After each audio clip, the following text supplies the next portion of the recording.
日は楽しみにしてた企画を一個やりたいと思います。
Nama? Ah, det. So, Annars är ein Spaten für Sie und für mich, und schon für mich. Für mich so eine Hefeweizen. Ja. Macht dann 11 Euro bitte. Ja.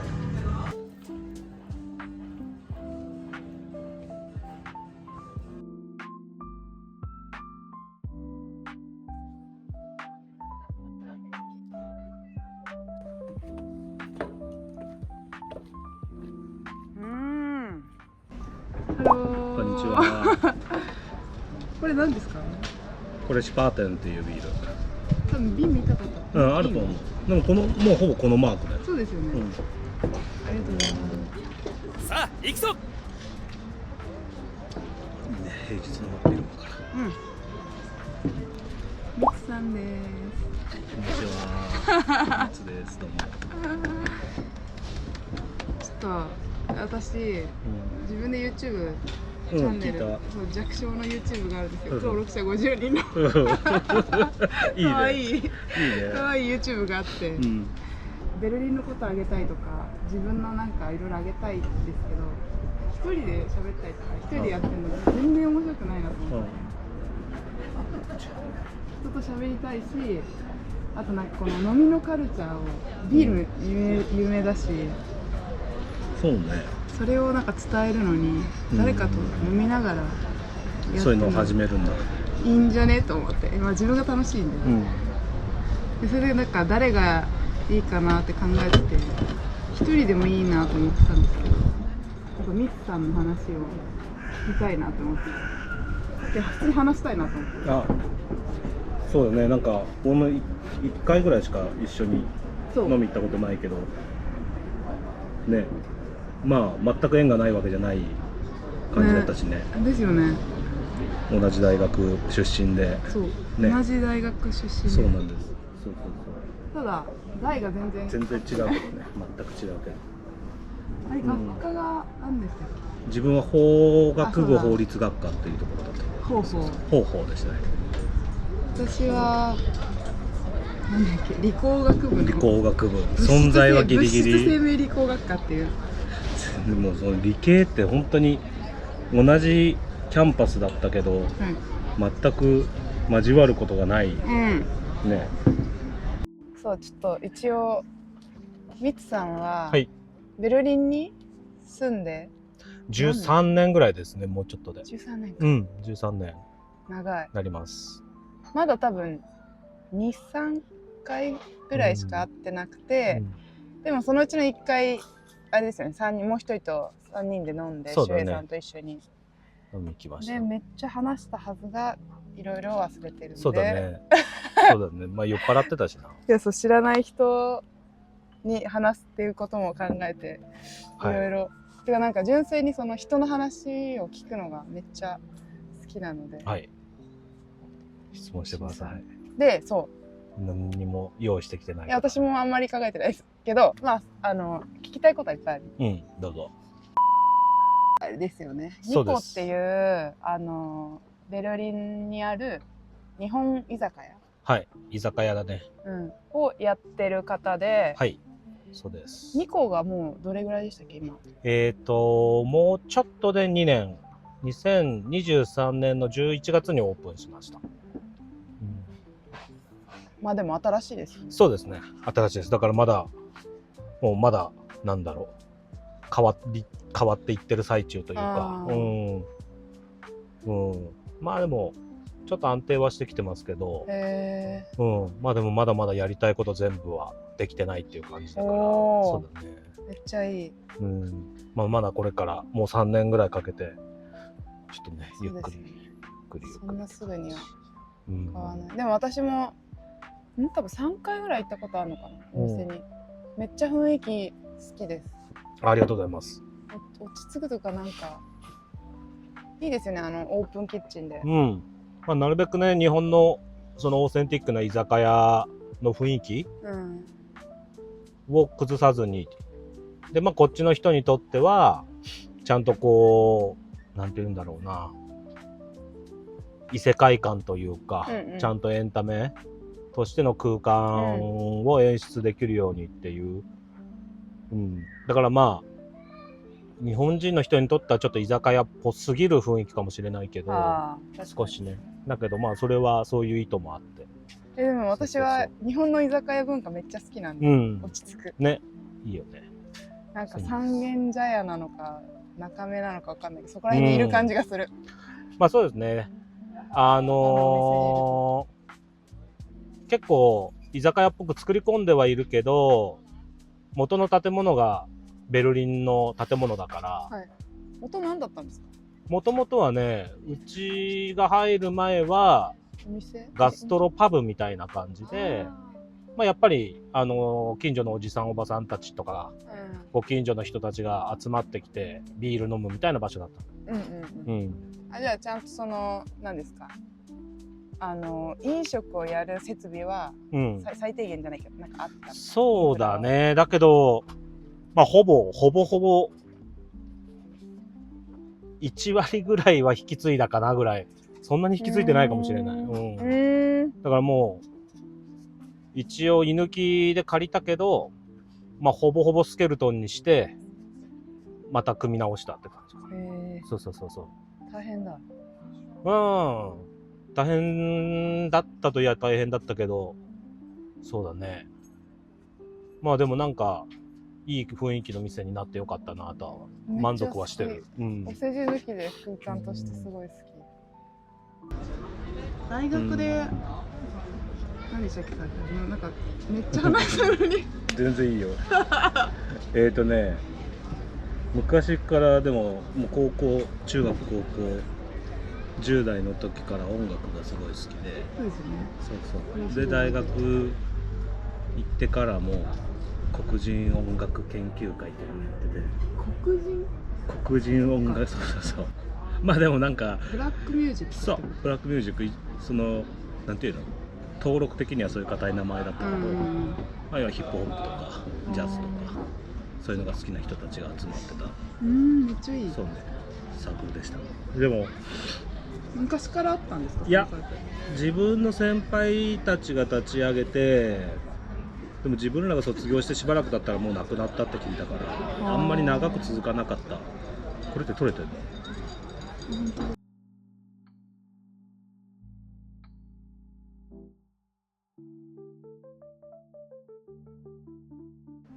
だってでもミツさんが、ベルリン大学卒業してからすぐベルリンじゃないですよね。じゃない。29まで日本いた。29でこっち来ました。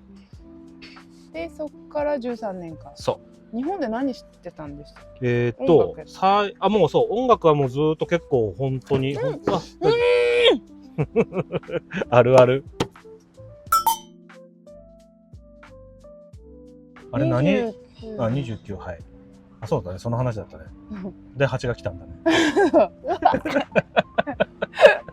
やめた。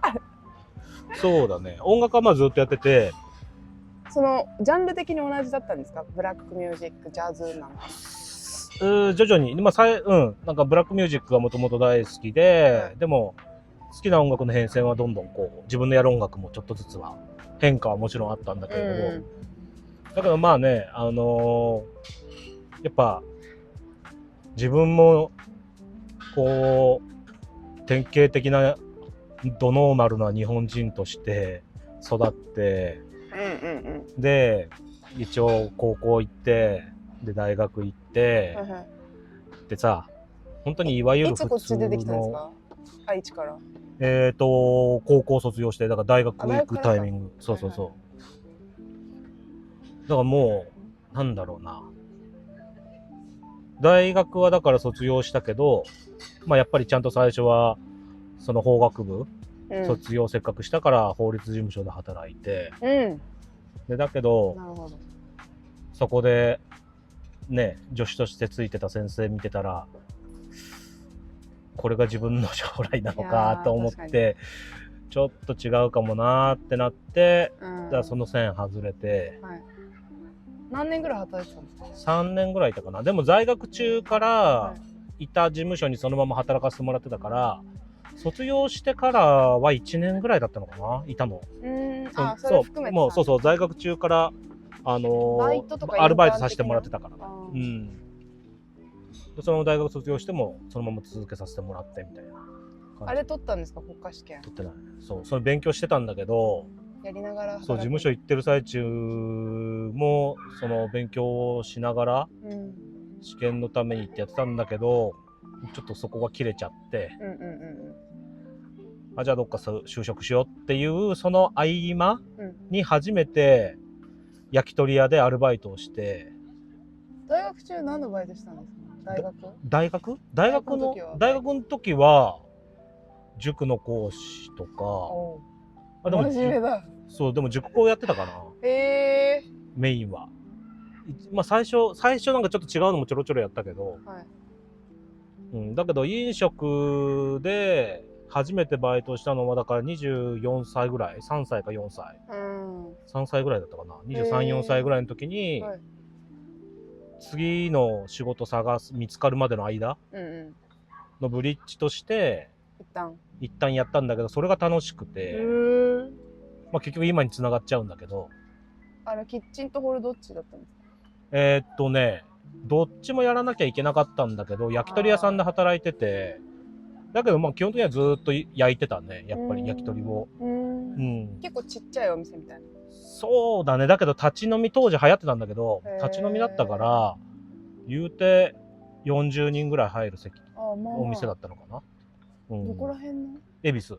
恵比寿か。良さそう。恵比寿の今でもまだ残ってるけど、恵比寿のね、恵比寿銀座商店街っていう、西口がどっちだったかも忘れちゃったな。もうあそこか、ドトールとか。そうわかるわ、あそこか。あそこにある焼き鳥屋さん、今もうだいぶもう変わっちゃったみたいだけど、そこで自分は最終的にだからこっちに来る直前まで長っ。そう隠れて、実はその後で営業職に就いたんだけど、ちょうどでもね、その頃ってリーマンショックとかもあったんだけど、出ました。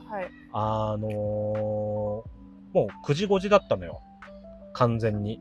それ以上働くなみたいなってこと？もう残業もほぼなく、で、めっちゃいい。だけどもちろん今と違って副業禁止だったんだけど、もう5時に終わって若いしさ、まあそのまま続けてて、隠れてこそこそ焼き鳥屋もやってて、金も欲しいし、そうだからまあ焼き鳥屋もなんか入れる、まあ週5とかそんなには入んなかったけど、その週に2日3日ぐらいは入り続けて、ずっと続けてたって感じかな。であと音楽やって。忙しい。本当に忙しかった。音楽はあれですか、なんかグループ組んで？まあ自分の趣味としては自分で曲作ってやってたけど、でもうやっぱりちょっとお仕事としてもう少しはやっぱ無理やりでもお金にしなきゃいけないっていう脅迫観念がさ、ありますよね。そうそう、日本でアートやるとやっぱどうしてもなんか日本人のアートに関するその見方っていうのがやっぱさ自分にもどうしてもあって、そうするとやっぱ無理やりにでもお金にしなきゃただの趣味じゃないっていう。趣味ってあんまり良くないものみたいな感覚ありますもんね、なんか。そう怠けてるじゃないけど。なんかその辺の感覚っていうのがさ、まあ周りの目もそうだし、であと自分自身もそういう目を持ってたし、だからまあ無理やりそのなんていうんだろう、何でもやってたね。アプリの音楽作ってって言われたら作ったし、当時まだなんていうの、ホームページとかいろんな会社が作り始めてる時期だったから、そういうホームページにつける音楽。自分が曲作り始めたのは多分2003年ぐらいからで、2003年もうちょっと後か、2004年5年ぐらいかな。2004、5年、20年前ぐらいだったの。とか出てきたみたいな。あれ？ミクシーとかはあったかもしれない。おー、すごい。いわゆるあれですね、ネットバブルが。だってまだあれでしょ？ iPhone とかが出たのが2006年でしょ？そうですね、あと前確か。ガラケー初代の。もうガラケーもガラケー。でもその時からそっか、当たり前に。まあちっちゃいけどそのオンラインで音楽配信とかもあったのかな。音楽配信はまだなかったね。でもネット上に自分の曲を載せるっていうのは当時からできたけれども、それを音楽上で配信して販売するっていうのはまだ全然まだ後。そう、ただまあその時はでも自分で曲作りするっていうのが誰にでもできる時代じゃなかったから、そっか、今ソフトとかでね、今結構本当に簡単にできるようになってるけど、そうだからなんだろうな、まだこうやって曲作ってるとか、自分で曲のミックスやってるとか、そうやってなんていうの、何か音いじれるやつがいるよって言うと、やっぱちょっとはこうなんだろう、声かけてもらえた。そうそうそう。ちょっとやってよみたいな。そうそうそう。音楽は習ってたんですか？いや、全然。だけど、子供の頃ピアノ習ってたぐらい。何年ぐらい？いや、短かったよ。何年ぐらいやったんだろう。中学校3年までやったけど、小学生から。小学校から。何年ぐらいなんだろう。8年、9年、10年もやってないと思う。長いと思うな。だけど始めたのが遅かったから。そうなの？そう。なんかね、小学校多分2、3年生なんじゃないかな、始めたのが。確かに本当やってる子ってもう本当ちっちゃい頃からやってますよね。親に教えてもらったとか。そう。私もでも小学校の頃やってました。本当？6年とか。そう。だからまあそれぐらいかな。でもだけどなんだろう、中学校入る前とか小学校高学年ぐらいになったらギターがかっこいいってなって。でもやっぱ音楽好きだったんですね。でギターなんか親父の同僚の人から使ってないギターもらってギターやったり。でも10代の時はなんかバンドだったかもね。軽音楽部。なんか別に入ってはなかったけど、周りもなんかそんなに自分もガチガチバンドやってたわけじゃないけど、でも周りはそうやってなんか音楽が好きな友達ばっかだったね。同じ学校の高校大学は愛知なんですよね。そう。なんかでその高校ぐらいでなんかちょっとあんまこう勉強とかしなくなっちゃったんだよね。そう。音楽とかまあ音楽に限らずでも単純に遊びたかっただけなんだけどね。もうライブハウス行ったりとかさ、友達とただそうやってなんていうのそういう場所練習しにさ、深夜練じゃなくてなんかこうライブハウスもうその日本語が出てこないからないよね。本当ね、すいません、日本語がね。ドイツ語だったら出てきます。ドイツ語でも出てこない。練習スタジオ？スタジオだ。そうめっちゃ簡単。そう、スタジオ入ったりとか。スタジオ入るって言いますね。単純になんつうの、夜中遊んだりとか。そうそう。だから本当にね、だからもうね、ベタもうここ遊んで大学遊んでちゃんと就職せずにフラフラしていやっていうでも流れよ、本当に。でもなんか今の話だとちゃんと就職してると思いますけどね、その就職とかまあまあまあ一応そうそうそう。だけどそれもでもね、実はねその時にはもうね29歳で、まあ音楽本気でやってたから29歳で一回全部仕事辞めて1年間音楽やるだけの時期を絶対作ろうっていうのはまあその時からもう決めてたの。そうで、まあお金そのためにまあ貯めとこうと思って、だからまあ一旦そういうちゃんとその営業職の会社も、なんつうの、ちゃんとこの賞与がバンバン出る系の会社だったから。売った分だけ。そうそうそうそう。インセンティブ。そうそう、インセンティブが入る会社だったから。そう。でまあ別にベルリンに行こうとか思ってたわけじゃないけど、そうそうそう、どっか行こうじゃないけど、まあ東京、その時は最初は東京のつもりだったかもしれないけど、まあでもそれが結局ベルリンでやることになったっていうことかな。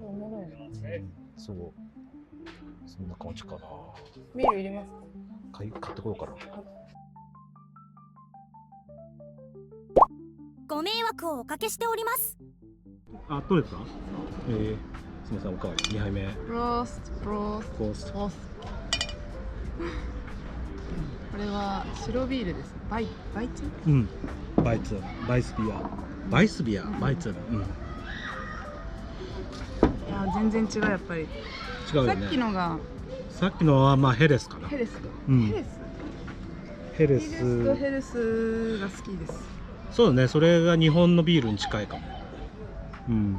いわゆるちょっとキリッとした感じの。でも意外とバイツェンは実は夏とか俺好きなんだけどね。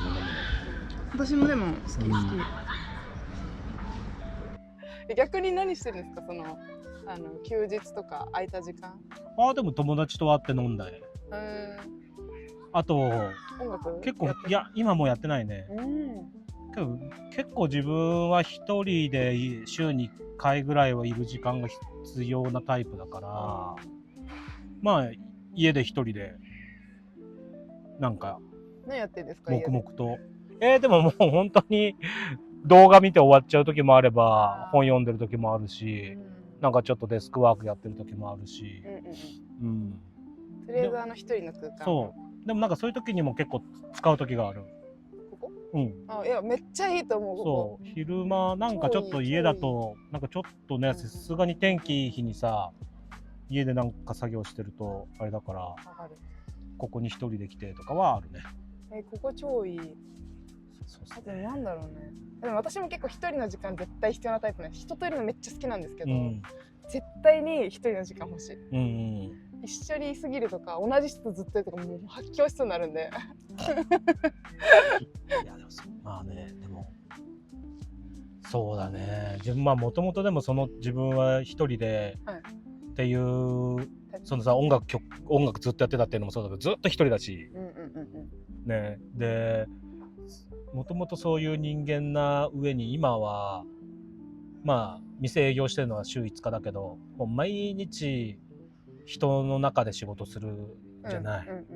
人に接客して、もちろんスタッフともそうだけど、特にね一日ね必要になっちゃう。しかも立場がね別に一時営業員じゃないじゃないですか。まあそうだね。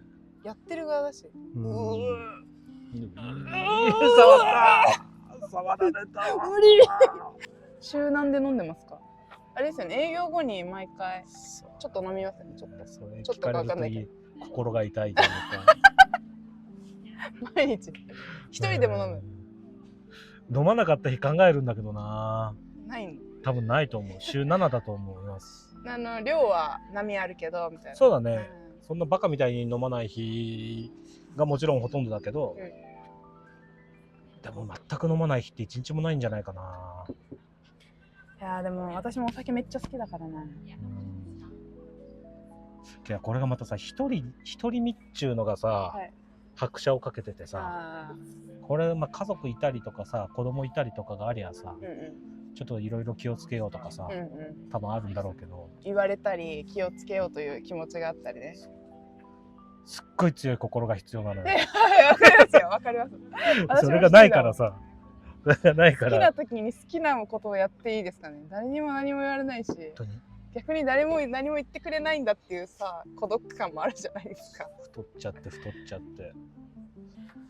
でも気になったのは、その29までに絶対にその方向をガラッと変えるって決めてたのはなんかあったの？あ、でも音楽ずーっとやってて、でも周りに音楽だけで食ってるやつとかさ、自分なんかよりもっとさちゃんと音楽に振り切ってやってるやつがいっぱいさ音楽の現場にはいてさ、でそれからすると自分はそんなのにはビビってさ、そうやって働きながらさ空いてる時間でさ、こうでも自分なりには本気で、っていうのをずっとさやってきてて、そういうの見てると自分も一回は音楽 100% に振り切った生活してみたいなっていうのはずっとあったんだと思う。そういうことか。だから29までに、までやって仕事ある程度お金貯めて、そっから音楽めっちゃやろうってことか。でも一回、そこでモラトリアム作るじゃないけど、一回なんかちょっといやそんな理由はないんだよ。なんでその年齢でとか何にもないんだけど、その当時の自分は、30になる前に一回ちょっとちゃんと音楽と向き合おうというかさ、ちゃんとなんか音楽だけやる時間作ろうってなんとなく思ったんだと思う。別に何の理屈もない。区切りですからね。そうでそれとはまたちょっと別の話で、自分がやってたジャンルの音楽で、すごく尊敬してたというか大好きなアーティストが4人いて、それめっちゃ知りたいです。どういう人に影響を受けてどういう人好きだったんですか？具体的な名前出すと、その当時一人も知らないかもしれないけど、マシュー・ハーバートっていう人と、あとポール、シュテファン・ベトケっていう人と、あとバント・フリードマンっていう人とアトム・ハートっていうその4人がすごく好きなアーティストで、自分はなんかもう全曲聴きまくって、もうどこで出会うんですか？でもなんか人に紹介されたりとか、それでビビってだけどで紹介されたりで、それで自分でまた掘りに行ってとかさ、でなんかその当時毎月読んでる雑誌とかにたまにそのうちの一人とかがこう連載されたりするわけよ。でそういうのさ見てたらさ、その当時さその4人全員がたまたまベルリン住んでるってことが分かって、めっちゃ偶然なのか。だけど、じゃあ自分が好きな音楽とかやっぱ好きなジャンルのメッカっていうのはベルリンなんだなっていうのを20代半ばでなんか認識して、それめちゃくちゃ面白い。でそれで一回ちょっと旅行でベルリン来ようと思って、一回だから2010年11年ぐらいか、11年かに一回ベルリン来て、でその時にいいなと思って、でもともと当初からさ、何日ぐらい旅行したの？2週間ぐらいかな。どこら辺にいた？もう結構いろいろ回りましたね。雰囲気結構違うじゃないですか、エリアによって。でも最初泊まらせてもらったところがノイケルンの家で、なるほど。ノイケルンクロイツベルクだったかな。で取った宿が、おそらくだけどホテルですか？ドミトリー？おそらくモーリッツプラッツらへんの。なるほど。だから完全に東側だよね。でその時も過ごしてて、で、それでその元々の1年どっかで音楽に集中しようっていうのとベルリンいいなっていうのが重なって、じゃあベルリンで過ごそうっていうのでワーホリできた。それがベルリン来たきっかけかな。30歳とか29歳かな。29。面白い。そうだから別にそんな決めてはなかったけどね。決めてないけど、でも結構ちゃんと考えてますよね。なんか理由がちゃんとあると思う。なんかもっとでもそれってさ、歴史を振り返ればだよ。なるほどね。歴史を振り返れば全部に理由つけれるんだけど、当時はなんとなくだよ。もうその時の思いつき。いろんなあれがありますね、うん感情とか考えが。そんなん全部そうだよ。計画立ててやったことなんて多分一個もないかもしれない。いやでも確かにそうだね。なんかこうやって聞いてるとめっちゃ綺麗だなって思うけど。そう、もちろん全部だからよく点と点が線になるみたいなこと言うけど、でもまさにそうで、本当になんかそんな感じ。振り返るとね、後であれとあれつながってるな。ちょっと振り返るとあれとあれが全部つながってんなって、今のこの店開けるのもそうだし、全部なんかこうつながってきて、けどその瞬間当時はそんなこと思ってないし。ワーホリ1年じゃないですか、でドイツ語はもう勉強してた、その間にやったみたいな。こっち来てからこっち来てから語学学校最初ワーホリ中にやりました。最初だからもうなんていうの、お金だけは貯めてきてるからさ、だからバイトする必要全くないし、だから俺はもう1年間絶対に働かないっていうのを決めてきてるから、そうだから語学学校は行った。その時に半年ぐらいでしたっけ？そうだね、全部で半年行ったかな。毎日のやつですか？週5のやつ。偉い。バイトもしてなかった？してない。それは何もしてない。何にも。本当にただ遊んでた。遊んでちょっと勉強して、B1 ぐらいまでですか、レベル的に。そう、一回最初 B1 もう B1 っていうのがベーアインツね。ベーアインツ、失礼しました。あーベーセーレベーアインツまで最初やって、一回休暇取って、でその後ベーツワイやったかな。多分その集中的にやるやつだったらベーアインツまで行くのって、一気にやった方がいいと思う。あれですよね、4ヶ月ぐらい、3、4ヶ月、4ヶ月ぐらい、3、4、6ヶ月じゃないかな。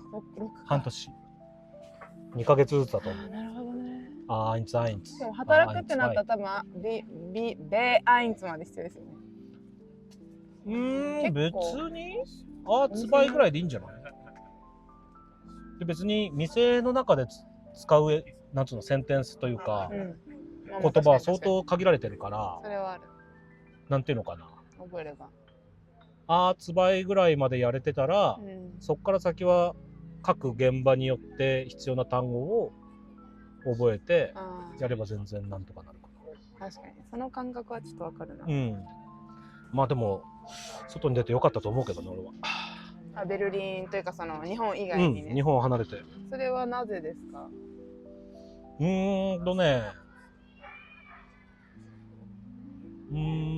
やっぱ自分がすっごく前もちょっと話したかもしれないけど、すごく理性のもともと強い人間で、感じる。すっごく本当に典型的に日本でマニピュレートされたタイプの人間だったから、なるほど。しっかり、それを解くのにやっぱある程度日本と物理的な距離を取って、ある程度家族と物理的な距離を取って、ある程度過去の自分を知ってる人と物理的な距離を取るっていうのがすごく多分自分にとっては必要だったんだと思うんだよね。別にそれがもう振り返ればだけどね。それ日本離れようって思った時から分かってました？それ物理的に距離取った方がいいなみたいな。思ってない。そうなんだ。ただ日本にいることが苦しいなっていうのはあった。なんかすごくある程度自分は高校もいいところに行って、でで大学もそんなに後ろ指さされないような、それなりのところには行って。上智です。はい、そうです。で普通周り見てたら、みんなそれなりのところ就職して、そうですよね。上智当然ね、いいとこ行く人はまあまあいます。だから最初だからもうその就職の段階で一回だからその線からようやくだから外れれたんだよね。それまで外れれなかったんだけど、ようやくそこで外れれて、でもなんかでもそれでもやっぱりそうやって育ってきた人間だから、でもやっぱ稼ぎはちゃんとなきゃとか、やっぱ同級生たちに負けないようになんかこうなんかこう見栄もあるし、格好もつけたいし、とかね。だからやっぱなんかそれじゃダメだとも思っちゃうしね、自分で。なんか日本とか、日本だけじゃないよ。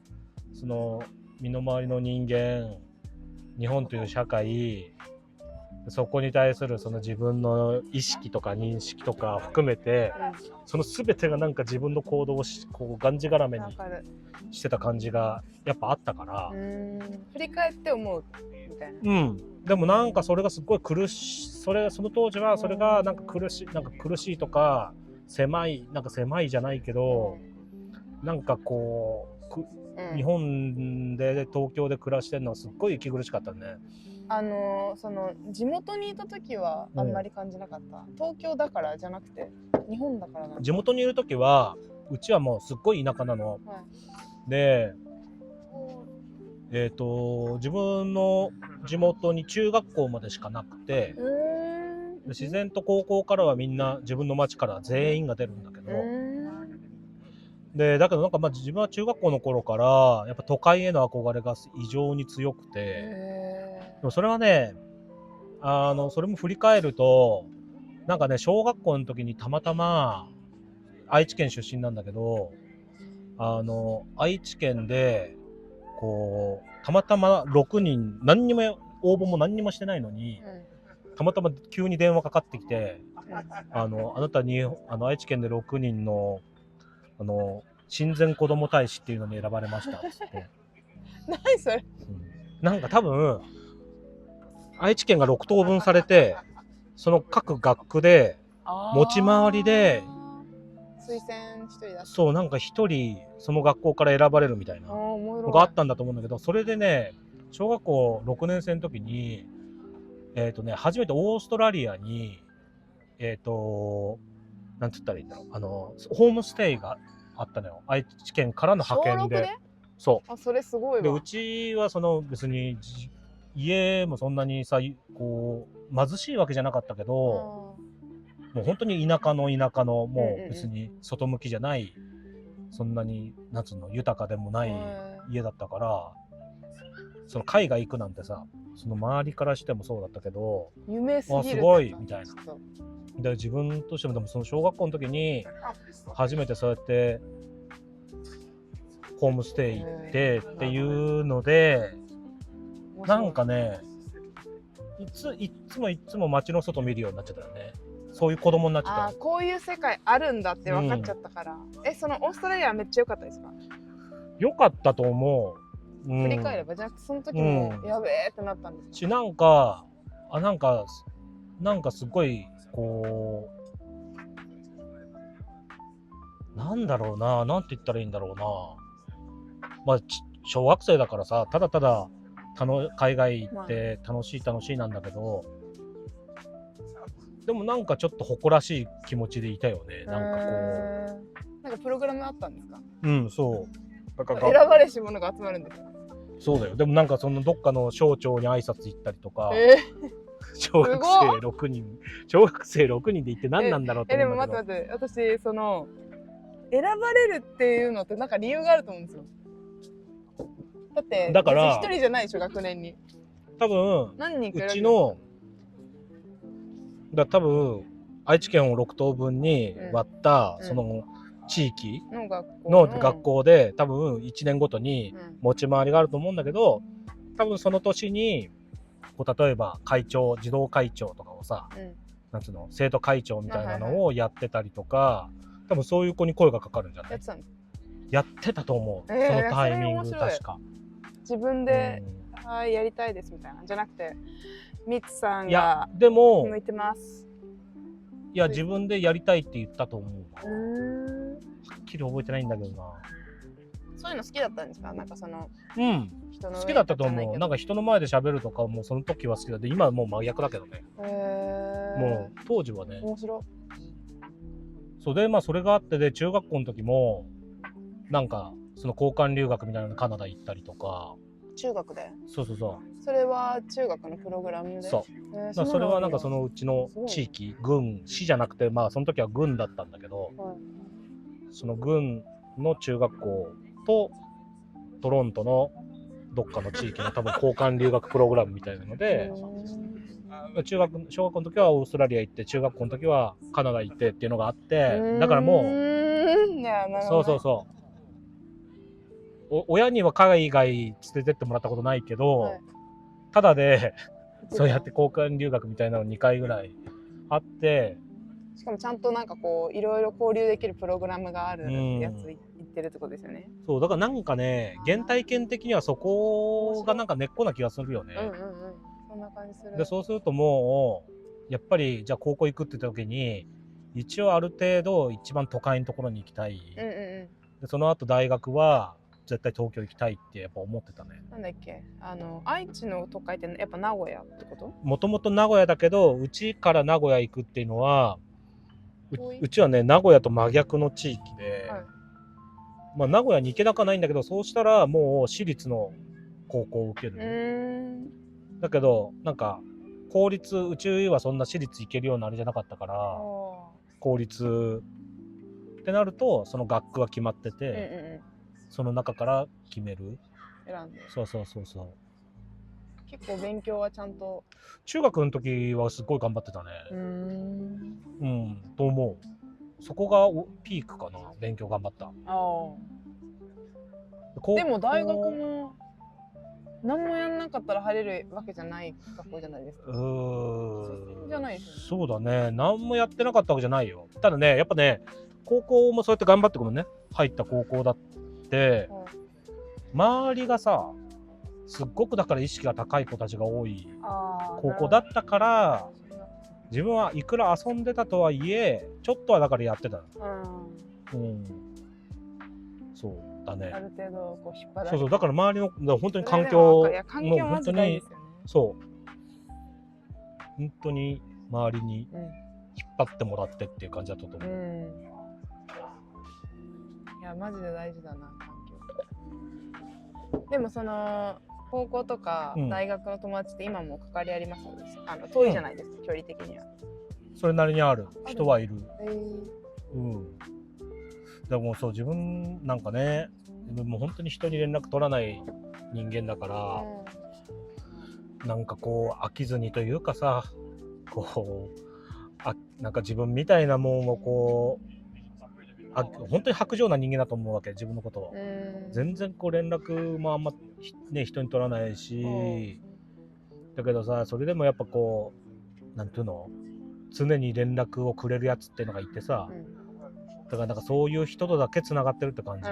本当に自分みたいなもんにこう連絡を元気みたいな、そう取ってくれる人。そうだからまあそうだね、高校大学そうだ、まあ、高校もそういうやつがいて、それ以前の中学校小学校幼稚園とかの中にもそういうやつがいて、すごいそれぞれで。そうで大学もまあちょろっとはそういう人がいてって感じ。でもその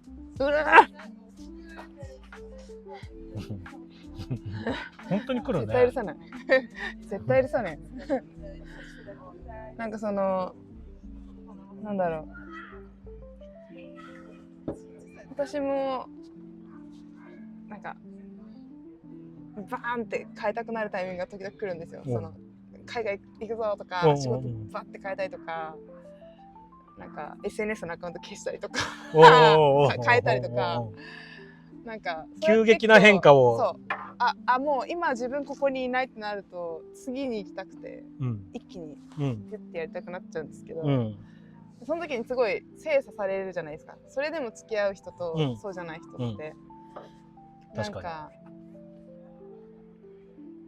そうだね、それはあるね。それでなんだろう、残る人ってめっちゃ少ないんだよなと思いつつ、でもそれでもいるでしょ。いる本当にありがたい。でもなんかその一方でその高校大学で仕事してっていうなんかすごく綺麗な線を描いてる人いるじゃないですか。いるいる。なんか眩しすぎたし見れなくて、そうか。なんで見れるんですけど、いやでもやっぱ周りの人たちはもうみんな超真面目に。ですよね。でちゃんと綺麗ななんかすごい線を描いてますよ。なんかそうだね。すごい、うん、ちゃんとそうなんで私はなんかそこから外れる行為をわざわざ自分でしてるんだろう。でもそれってさ、何のことを言ってんのこれって。俺はもう明確にあって、はい、俺高校から一緒で一緒に東京出て、はい、違う大学は違ったけどね。でもう俺がパッパラパーで遊んでる時もそうやって真面目にやって、で今でもそうやって声かけてくれて飲み行ったりとか日本帰るたびに会うやついるんだけど、もう圧倒的に収入が違うわけよ。でずっとそうやって着実にさ、ずっとこうキャリアアップして今まで来てるから。男の人ですか？男の人。それの人は今何やってるんですか？今でもずっとサラリーマンなんだよ。けど一番最初はまあ何人かいるから誰のこと今言おうかって感じだけど。でも何人かいるんですね。いる。例えばそのうちの中の一人はもともと公認会計士で途中で辞めて、いわゆるもう大手外資入って、でそこから2回ぐらい転職して、で今ちゃんとやってんだけど、だけどもうさ、まあそれで今42歳でしょってなるとさ、もうなんだろう、まあうん千万プレイヤーなわけよ。そうするとさ、日本海ってもうさ、住む世界っていうわけじゃないけど、金銭面で見ればもう全くさあれなんだよ。全然違うんだけど、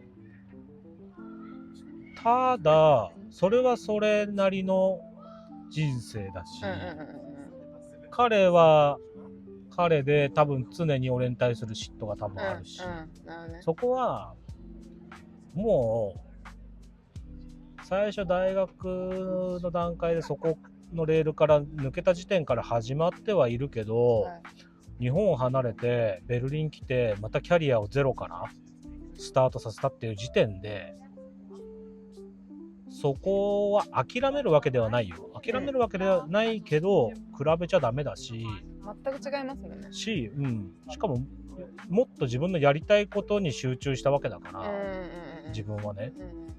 だからそこはなんかね、確かに若い時はそこへの葛藤なかったわけじゃないと思うけど、どうでもよくなってったかな。なんかそもそもがその比べるものじゃないっていう区別ができて、なんかお互いなんかね、私もそれは最近やっとなんとなく、なんとも思わないというか、いいなーって言っちゃう。いいなーって。そう向こうもいいなーって言うし、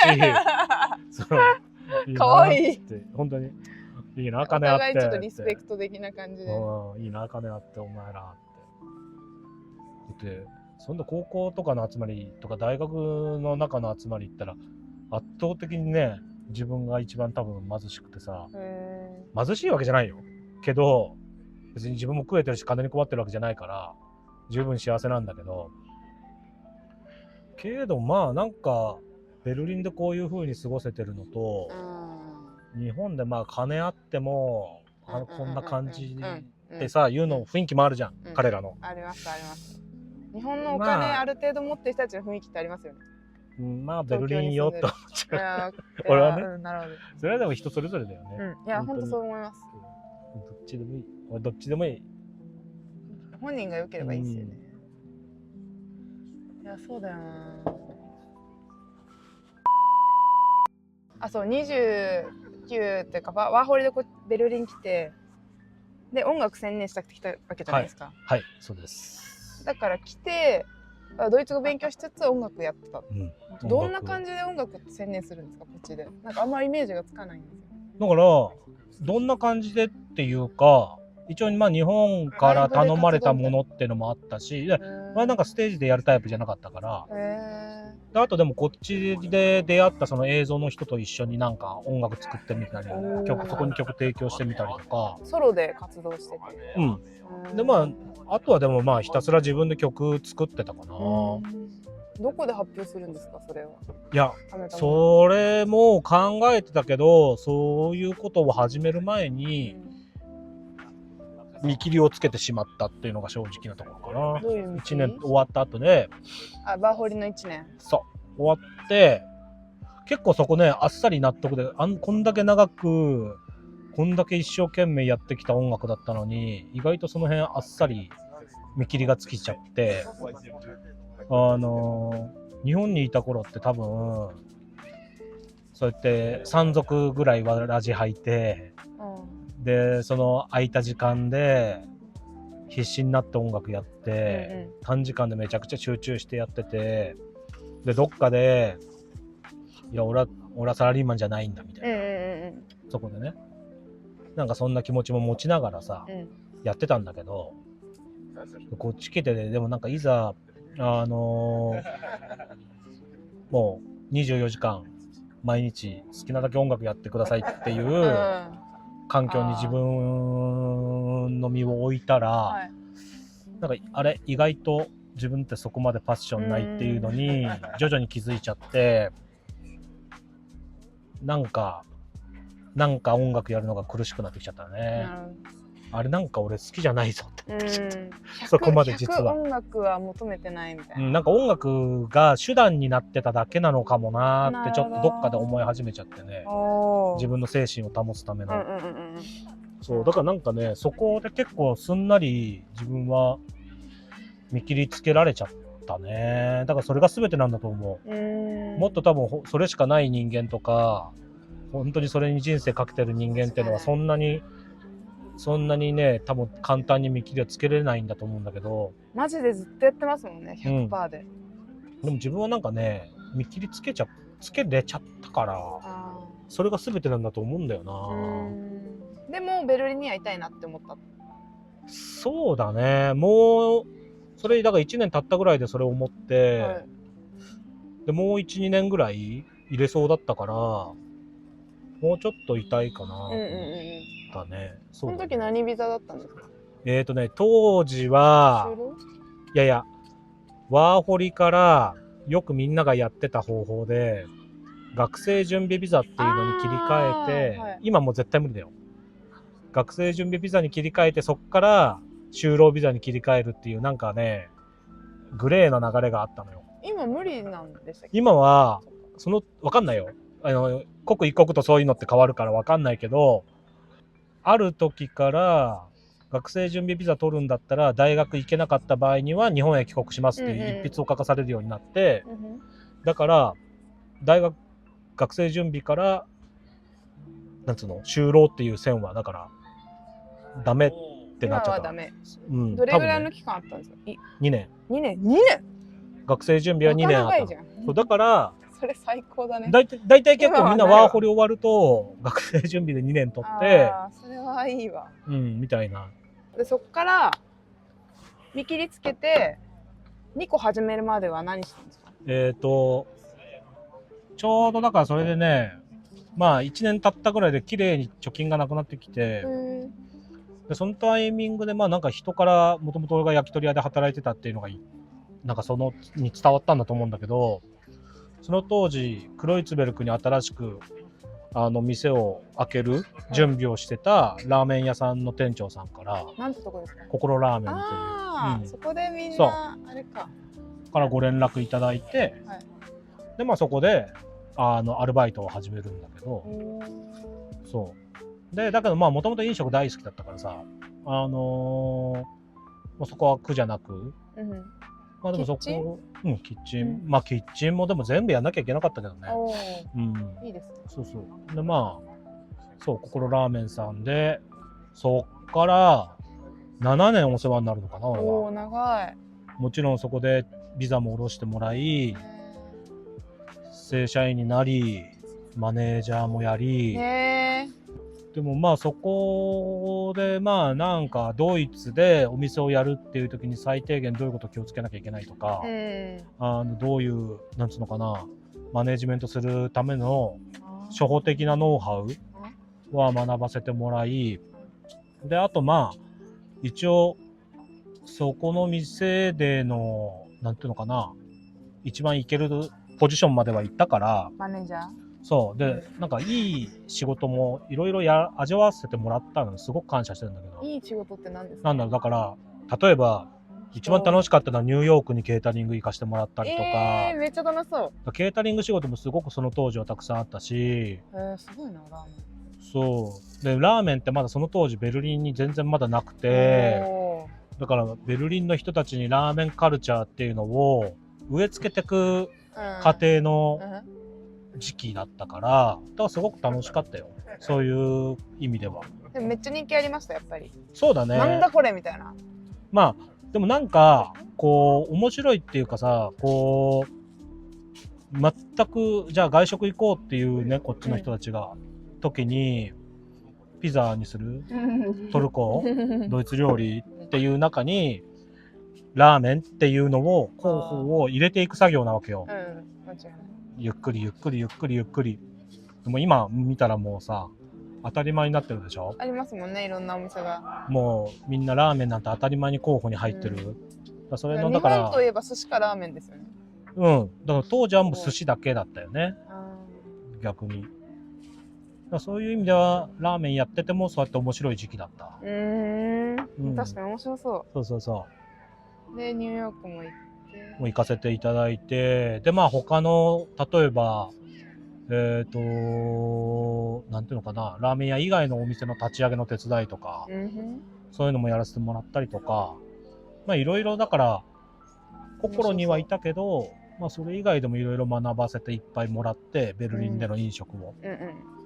でそれで2020年に心を辞めて、一度フリーランスというか、まあ飲食やってると大体起こりうことなんだけど、まあ、うち一緒に何かやらないとかさ、うんかんのいろいろ声がかけられる、まあ、そういうのもいっぱいあったっていうのもあったんだけど、まあ、一度そこからコンサル、まあもうコンサル、今で言うとっていうかな、こうその案件によるんだけど、まあ、どっか開く店のこれから開ける店のメニュー考えたり、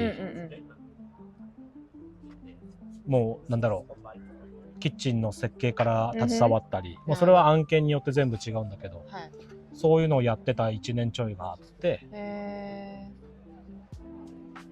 でそこから、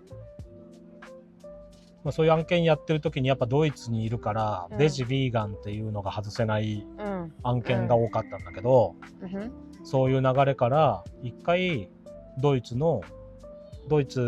で唯一ベジタリアン・ビーガン料理で星を取ってるお店があるんだけれども、そこで一回1年お世話になって働かせてもらって、でその後はそれ現場でですか？そうもうコンサルじゃない、もうちゃんと入って、そうだからそこで初めて本当にドイツ人の中で1年間働いたって感じかな。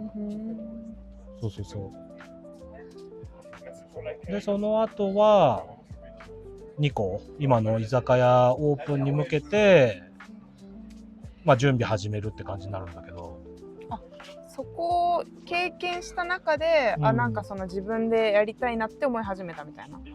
まあなんだろうな、飲食に携わってる限りは、でそれなりに真面目にやってる人たちは多分それなりにどっかで自分で店をやるとかやらないとか、まあ、そういうことを考える時があると思うんだけど、で自分もまあ当然なんかいつか自分で店やるのかなとか、実家に帰ってやるのかなとかさ、ベルリンでやるのかなとかさ、いろいろさ考えながら、その時々で自分の夢を語りながらさ、人にこんなのやれたらいいよねとかね、でそういうのをやってってる中で、まあそうやって口にしていってる中で、その同意してくれる人にどんどん出会っていってっていう感じだよね。なんか徐々に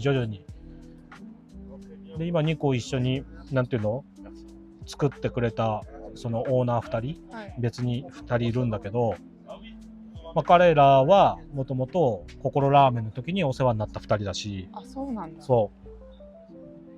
からなんかね、ずっと投資をしてくれてるってことですか？だけどまあ直接も関わってくれてる、だから全員別になんだろう、自分はもうどっぷりもうねマネージメントに入ってるけど、もうその2人もしっかり関わってくれてるけど、まあ営業には出ないか。違う、日本人じゃない、その2人は。けどそれも全部なんかこう、まあ、出会い、人との出会いだよね。じっくり時間かけて、何も別に計画立ててないし、でも嗅覚はありますよね。けどなんかぼんやり思ってるっていうかさ、ぼんやり思ってるとそういうアンテナで常に物事を見るようになるじゃない。人もさ、それの積み重ねだけだったんだと思う。でなんか俺は自力でとか一人でね、店やってらっしゃる素晴らしいレストランねやってらっしゃる日本人の方、ベルリンにも何人かいらっしゃるけど、なんかね、自分はね一人でやるっていうのにあまりにもピンとこなくて、本当の個人経営っていうのに全然ピンとこなくて、それの素晴らしさっていうのは もちろんわかるんだけど、ちょっとね自分は違ったね。もうちょっと何人かと関わりながら、なんかやっぱ人と一緒にやる方がスケール、ビジネスがスケールするし、多く人が関わる方がまあね、なんかこう楽しい楽しいというか、純粋に楽しいですよね。そうジャズだ。そうでももう本当にそうで、うちのお店は居酒屋をやりたくて居酒屋をやったっていうのもあるんだけど、もともとだからそのドイツ、そこのベジビーガンのレストラン辞めた後で、自分はその今の日光のオーナーの一人でもあるオリバーっていうドイツ人、で彼は自分のドイツでのお師匠さん的な人でもあるんだけれども、ものづくりクリエイティブにおけるね。で彼のところで、陶芸やらせてもらったり、そうものづくり、要は味噌作ったり醤油作ったりお漬物作ったり農業のお手伝いやったり、で田舎に連れてってもらってハンターさんと一緒にねお話ししたりとか、なんかもともとなんつったらいいんだろうな、お店やる前にそういうプロダクトがもともとあったんだよね。お皿ケラミックがあって、味噌醤油みりんお漬物で麹系のそういうプロダクトが自分たちでやってると。でそうするとだからそろそろそういうじゃあ自分たちで作った野菜をお客さんに食べてほしいなとかさ。なるほど。そうだから今でもそこに携わってくれてる人がいっぱいいて、じゃあこれを俺もともとなんか居酒屋やりたいっていう気持ちもあったから、これとこれつなげられないかっていう話をするようになっていって、そうだから全部がそうやってなんかつながってった感じだよね。そうベルリンの中にあるんですか、その。今ねちょっと郊外に移っていってはいるんだけど、もともとはベルリンの中にある。今でもあるけどね。面白いね。そうなんです。そうだからなんかうちはニコに関しては居酒屋なんだけど、あくまでそういうクリエイティブをやってくれてる人たちの、プラットフォーム的な場所というか、なんかそういう位置づけというかそういうコンセプトで立ち上げた場所っていうのがもともと一番大きいところかな。なんかうまく言葉にできないんですけど、なんか伝わってきます。ニコにいると。その、なんだろう、クリエイターじゃないけど、なんかその作ったりとか思いある人たちが、なんかその作り上げてるんだろうなみたいな感じがすごい。別に説明はないじゃないですか。そのこと。でも伝わってくる。あそこにいると。確かにそうかもしれない。器もね、作ってるし。そうだね。ちゃんと見せてくれる感じとか、なんだろうな、ちょっとわかんないな、うまく言葉にできないけど。そうでもなんかね、初めてだからそういう条件が揃った時にようやく居酒屋やってみよう、ベルリンでやろうっていう気になれたっていうのがあるのかな。条件が揃ってね。なんか揃ったなっていう気がやっとした感じがあった。だからそれが2021年とか22年ぐらい。21年ってコロナが最中かな。最中ですね。最中。